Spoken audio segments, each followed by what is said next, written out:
আজ আবারও চলে এসেছি নতুন আরেকটি ভিডিও নিয়ে, যেখানে আপনাদের কাছে একটা উপায় শেয়ার করব, যে উপায় দ্বারা বাচ্চা যদি পড়াশোনা না করছে কিংবা যদি কোনো বিষয়ে সে প্রচণ্ডভাবে দুর্বল হয়, তার সেই সাবজেক্টটাতে, তার সেই পড়াশোনাটাতে আপনি তাকে কিভাবে পারদর্শী করে তুলবেন তার একটা ছোট্ট উপায় এই ভিডিওর মাধ্যমে আপনাদের কাছে তুলে ধরব।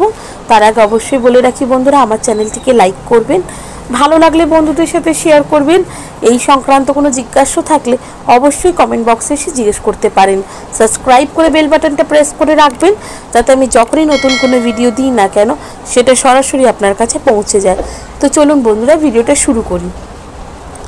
এমন বহু বাচ্চা দেখা যায় যে পড়াশোনা তো করছে, কিন্তু বিশেষত দেখা যাচ্ছে কোনো একটা বিষয়, কোনো একটা সাবজেক্টে সে প্রচণ্ড পরিমাণে দুর্বল।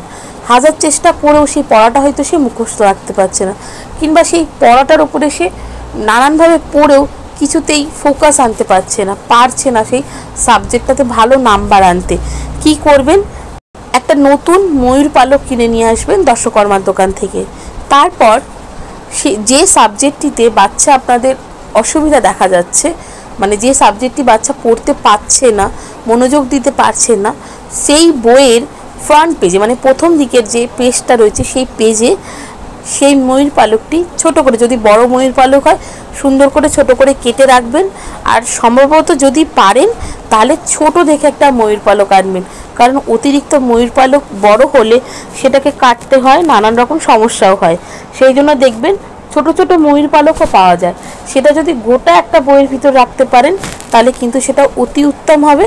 আর যদি ছোট ময়ূর পালক না পান তাহলে বড় ময়ূর পালককে কেটে ছোট করে বইয়ের প্রথম পৃষ্ঠারের মধ্যে রাখবেন।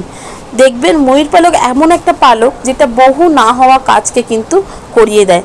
সেই জন্য যে সাবজেক্টে বাচ্চা আপনাদের দুর্বল, সেই সাবজেক্টের বইয়ের ভিতরে, সেই সাবজেক্টের খাতার ভিতরে একটি করে ময়ূর পালক রাখুন। দেখবেন সেই সাবজেক্টে সে অত্যন্ত ভালো রেজাল্ট করে আসবে। তো কেমন লাগলো বন্ধুরা আমার এই ভিডিওটা, অবশ্যই আমাকে কমেন্ট করে জানাবেন। সুস্থ থাকবেন, ভালো থাকবেন, দেখা হবে নতুন আরেকটি ভিডিওতে।